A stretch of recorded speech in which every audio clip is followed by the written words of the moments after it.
Fred here. Welcome back to the Gear Obsession channel. In this episode I will be reviewing the Zoom Travel Router model 4506. Now,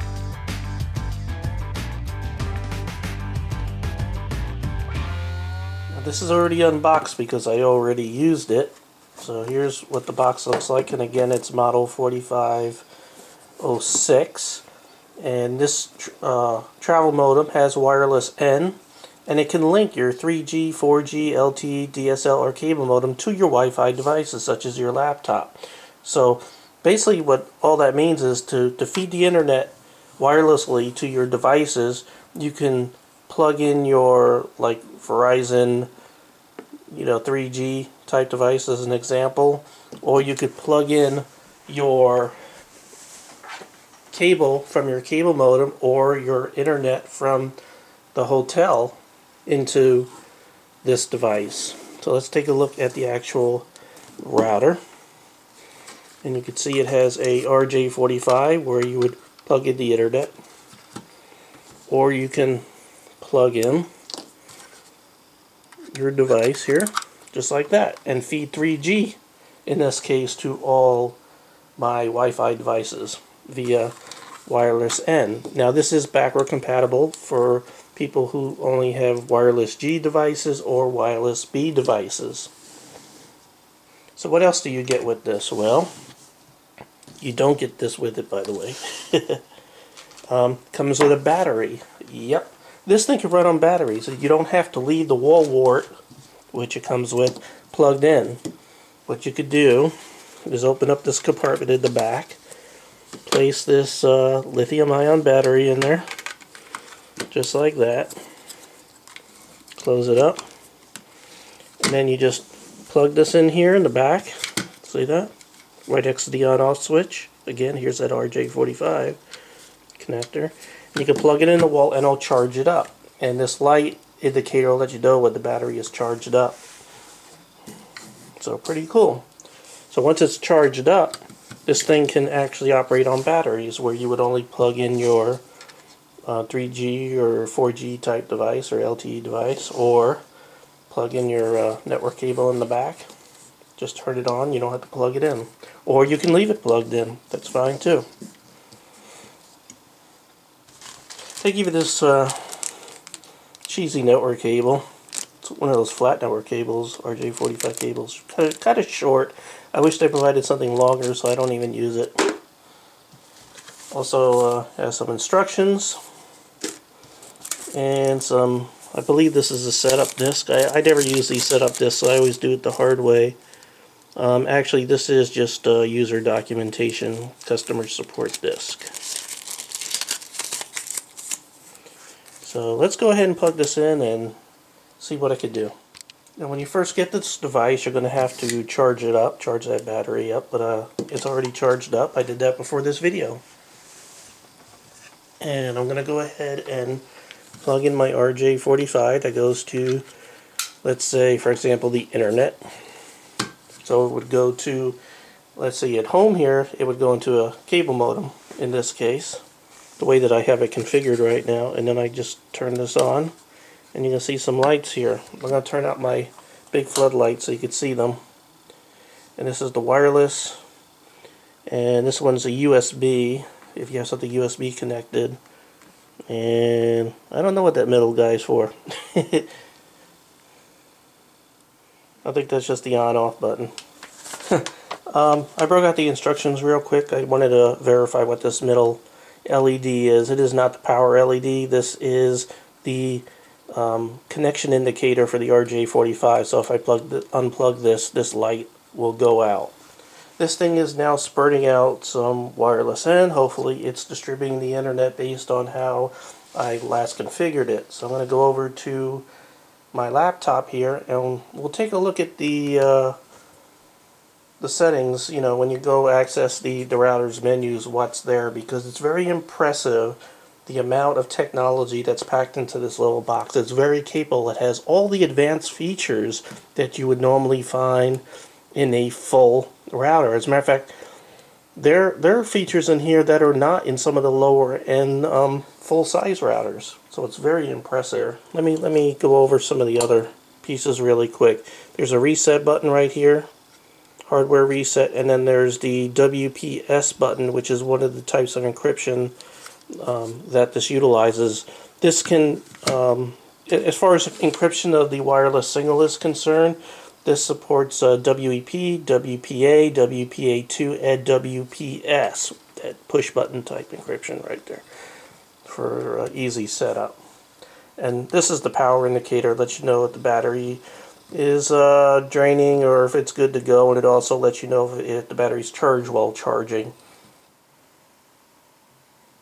Okay, when you connect to your router wirelessly for the first time, if you want to access the page to enter its configuration, you go to 192.168.1.1, which is, a local IP, typically a default IP of many routers out there, especially the Linksys. Some are 192.168.0.1, but this one is 1.1, and you can bring up the configuration page for it, and you can see it's quite advanced.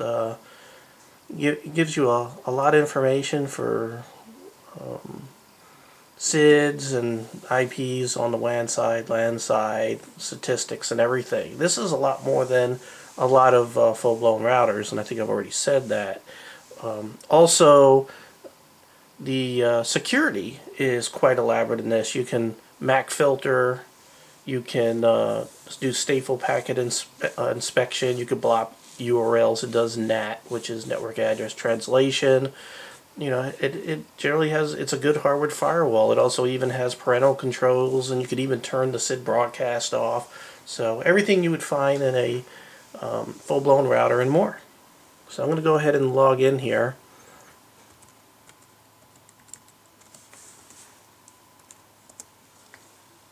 And you can see you could bring up a wizard to configure this thing, or you can do a advanced setup. Now I forgot to mention that when you first set this up, I think you connect to the thing wired, not wirelessly, to configure it.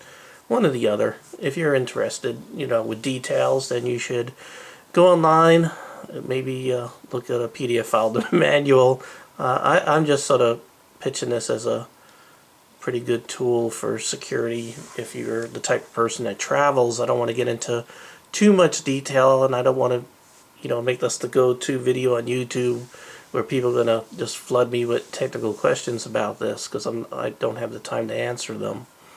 So yeah, basic setup. You could set up how you want your DHCP server is going to run. You could give it a specific IP pool to sort of lease certain IPs. Again, in the wireless, you can enter what SID you want. I put AT&T to be a smart butt. SID broadcast I turned off. You could auto select the channel. You could select whatever channel that you desire right there, 1 through 11. You could select what wireless mode, whether it be BGNN or mixed. Select your authentication. And you have a large amount, WEPs and WPA, WPA2, and of course there's WPS in this thing also. And the type of encryption, I just did TPIC AES, and you would put in your pre-shared key here. Sorry, I can't talk. But I went ahead and took that out because I don't want to advertise that on the YouTubes.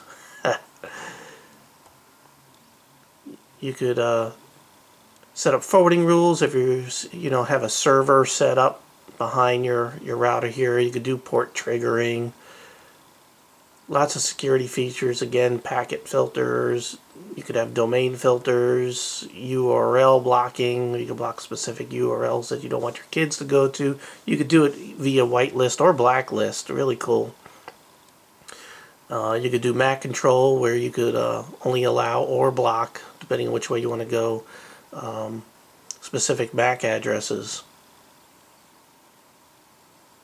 And there's other miscellaneous stuff here also. Let's take a peek at the advanced tools here. Get your general status. By the way, this does do dynamic DNS too, if you mess around with that. You got a nice system log. Again, I mentioned dynamic DNS. You could do quality of service stuff, SNTP stuff in here. You could set up routing You could set up your system time, and you can make it automatic where it syncs with the specific time server, and you could even set up scheduling rules. It even comes with a toolbox. You get some general system information, firmware, and I always suggest whenever you get a product like this, any kind of router, any kind of fancy computer, standalone device, there's usually firmware. You can go online, update it. There was an update when I initially purchased this over a month or two ago, and I did go online and load the latest firmware. There is some backup features. You could backup configuration, you could reboot here, and we have some miscellaneous stuff here. So this is very advanced, but again, they've, for lack of a better term, have a basically set up for dummies, which is a wizard that'll just take you through all the basic stuff to get you going without having to go into all those advanced settings.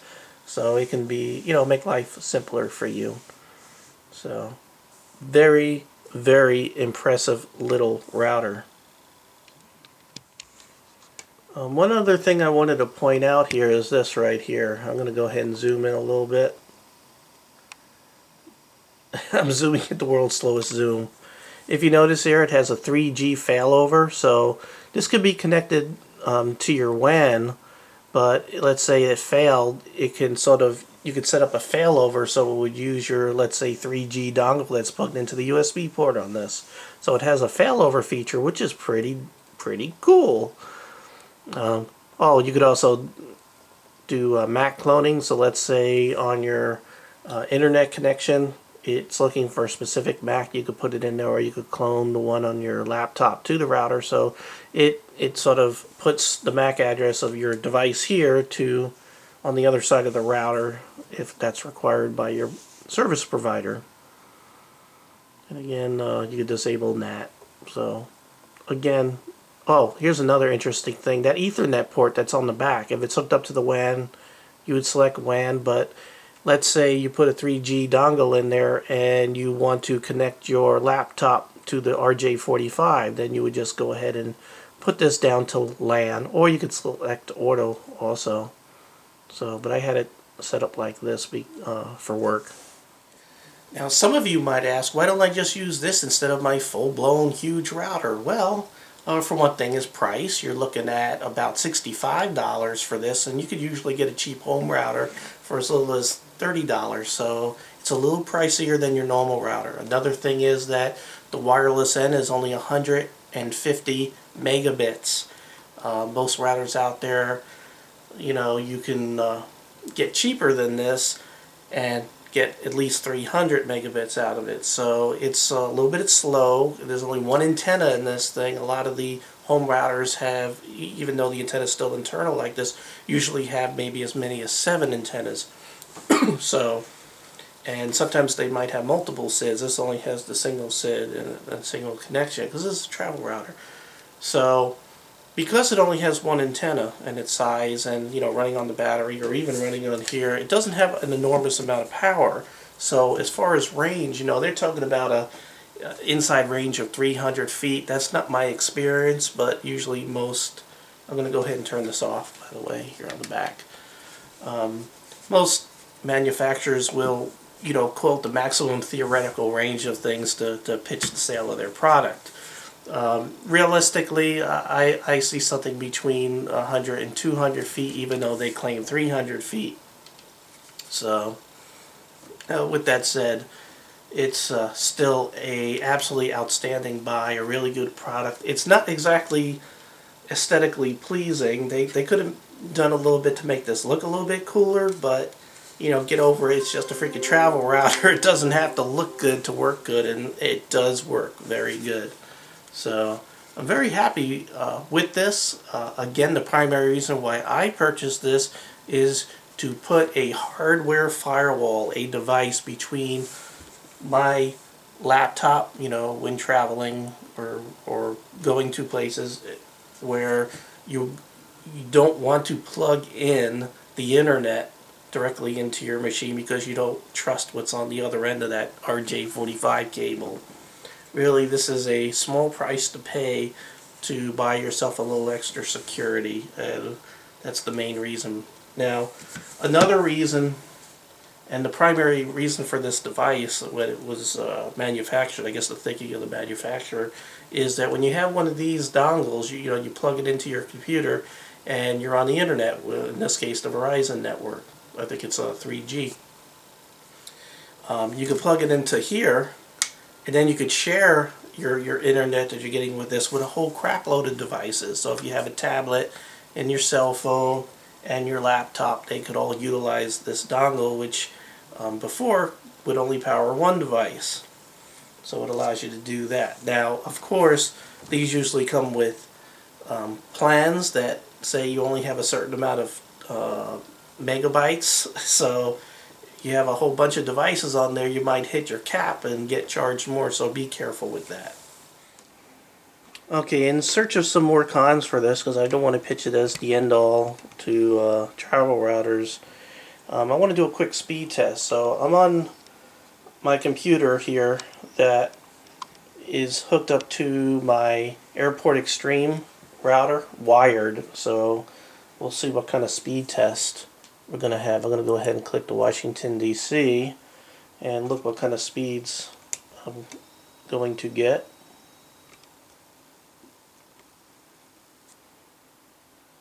And that's pretty good. It's 23 down. I know a lot of people are going to be like pissed off because I'm getting such good speed down and up. But for those of you who have the Verizon Fios, which is the fiber, y'all gonna think that's funny because that's slow. Alright, now let's go over to my laptop here and let's see what kind of speed. And this is through, through the little, it's hooked up to the little router here.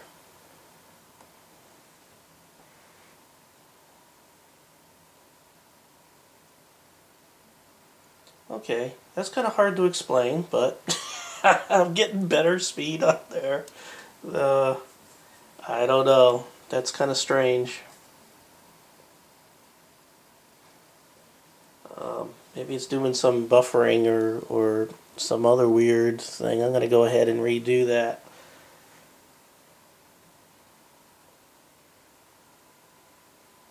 Okay, so apparently it's not really slowing anything down.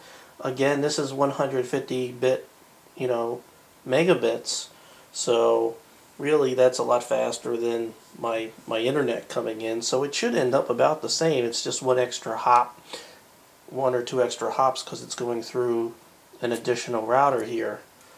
So not really losing any speed. Again, I'm right on top of it. So as you move further, like if I got 100 feet away from this thing, I'm sure it's going to affect the speed. So there you have it. You can find this at Walmart and Staples, and I'm not sure if Best Buy carries this or not, but again, there's a million places on the internet you could find this too. There's also other travel routers out there. Really, any of them would probably be fine, even though I highly recommend this one. But the point I'm really trying to get at in this video is when you go to a hotel, don't just plug your laptop directly into the hotel's internet connection. Put something you can trust in between your computer and the wild west of the internet, especially on a hotel room where other hackers could be on their network, and other locations, like if you go to the CES or if you decide to go to a black hat event, trust me, you better have as much protection as you possibly can that's reasonably within your affordability that you could afford. So thank you very much for joining me here at the Gear Obsession channel. I really appreciate friends, viewers, and subscribers as always, and I do appreciate you keep on coming back, especially if you watch both my electronic stuff and my gun and knife stuff. It's sort of rare that you have those two together, but probably not as rare as I'm sort of thinking. So with that, see y'all. Thanks for coming. Thanks for stopping by, and I'll see you next week.